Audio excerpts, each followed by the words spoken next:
नमस्कार दोस्तों। 25 दिसंबर की ठंडी सुबह थी। पूरा शहर रंग बिरंगी लाइटों और घंटियों की आवाज़ से जगमगा रहा था। हर तरफ मैरी क्रिसमस की शुभकामनाएं गूंज रही थी।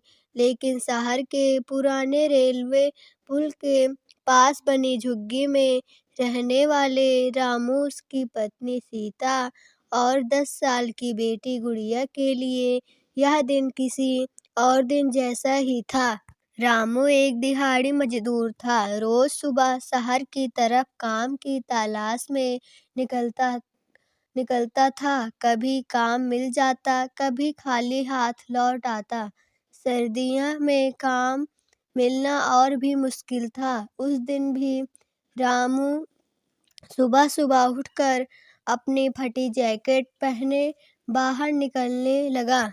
सीता ने धीमी आवाज में पूछा, आज कुछ काम मिलेगा? गुड़िया को आज स्कूल नहीं जाना था। उसने पास की दुकान पर सजे क्रिसमस ट्री और सांता क्लॉज को देखा था। उसकी आंखों में एक अलग ही चमक थी। वह धीरे धीरे से माँ के पास आई और बोली, अम्मा आज क्रिसमस है ना? सीता ने सिर हिलाया। हाँ बिटिया, गुड़िया कुछ झिझकते हुए बोली। क्या आज सांता मेरे लिए भी कुछ लाएगा? सीता का दिल भर आया। उसने गुड़िया को अपने सीने से लगा लिया। सांता सबके लिए आता है बेटा, उसने कहा, लेकिन उसकी आवाज में भरोसे से ज्यादा उम्मीद थी। दिन चढ़ने लगा, ठंड बढ़ रही थी। रामू शहर के कई इलाकों में गया, लेकिन कहीं काम नहीं मिला। लोग त्योहार में व्यस्त थे, किसी को मजदूर की जरूरत नहीं थी। शाम होने लगी तो वह थका हारा लौट पड़ा। उधर सीता ने जो थोड़ा सा आटा और नमक बचा था, उससे पतली सी रोटी बनाई। आज खाने में बस वही था। गुड़िया चुपचाप बैठी थी। वह बार बार बाहर झांकती, जैसे किसी का इंतजार कर रही हो। रामू जब लौटा तो उसके चेहरे से सब साफ झलक रहा था। उसने धीरे से कहा, काम नहीं मिला। सीता ने बिना कुछ कहे उससे रोटी थमा दी। तीनों ने चुपचाप खाना खाया। बाहर बच्चों की हंसी और पटाखों की आवाज आ रही थी। रात ज्यादा बीत चुकी थी। ठंडी हवा झुग्गी के अंदर तक आ रही थी। गुड़िया एक कोने में पड़ी पुरानी चादर में लिपट कर लेट गई। सोने से पहले उसने फिर पूछा, बाबा सांता सच में आते हैं ना? रामू ने बेटी के सिर पर हाथ फेरा। हाँ बेटा, वो दिल से बुलाने पर जरूर आते हैं। गुड़िया यह सुनकर सो गई। आधी रात के करीब झुग्गी के बाहर हल्की सी आहट हुई। सीता की नींद खुल गई। उसने दरवाजे की तरफ देखा, कोई बाहर खड़ा था। डरते डरते रामू ने दरवाजा खोला।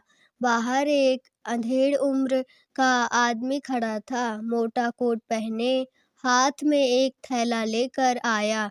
उसने कहा, मैं पास के गांव से हूँ। आज क्रिसमस है तो हम कुछ जरूरतमंद परिवारों तक मदद पहुंचा रहे हैं। रामू कुछ समझ नहीं पाया। रामू ने कहा, हम बहुत गरीब हैं। वह बस इतना ही कह सका। वह आदमी मुस्कुराया और कहा, मुझे पता है, यही तो वजह है। यह कहते हुए उसने थैला आगे बढ़ाया। उसमें थोड़ा सा खाना, एक गर्म कंबल और एक छोटा सा डिब्बा था। सीता की आंखों से आंसू बहने लगे। उसने कहा, भगवान आपका भला करे।